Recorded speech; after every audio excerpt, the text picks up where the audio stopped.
Siapa dapat tawaran STPM, potensi besar untuk dapat tawaran UPU. Boleh dikatakan sekarang ni ada teori mengatakan kalau sekiranya anda dapat tawaran untuk masuk STPM, anda sebenarnya berpotensi besar untuk dapat UPU. Tapi sebenarnya itu adalah teori semata-mata. Adik-adik kita yang mungkin sekarang ni nak menunggu keputusan UPU yang akan dijangka akan keluar pada bulan depan, iaitu bulan Jun.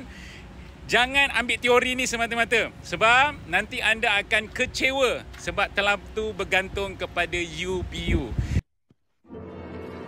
So, cadangan saya tuan-tuan dan puan, kongsikan video ini dan save video ini, bagi tahu pada adik-adik kita yang mengatakan jangan mengharapkan kepada UPU semata-mata kalau untuk anda nak sambung belajar. Cari opportunity dan try, mohon juga kepada program-program lain selain daripada di program UPU.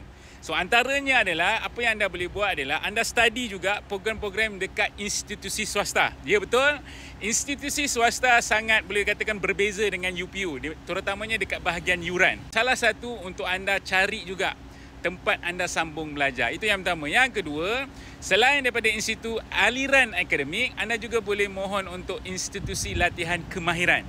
Di mana ada juga program-program yang beraliran akademik, ada juga di bahagian kemahiran. So anda cari juga program-program berkemahiran, terutamanya dekat UP_TVET, dan UP_TVET tarikh tutupnya akan tamat pada 15 Jun. Jangan bergantung kepada satu tempat ataupun satu permohonan untuk anda sambung belajar. Cari lagi platform-platform lain ataupun institusi-institusi lain supaya cita-cita anda untuk nak sambung belajar lepas SPM tercapai. Pastikan jangan stop belajar.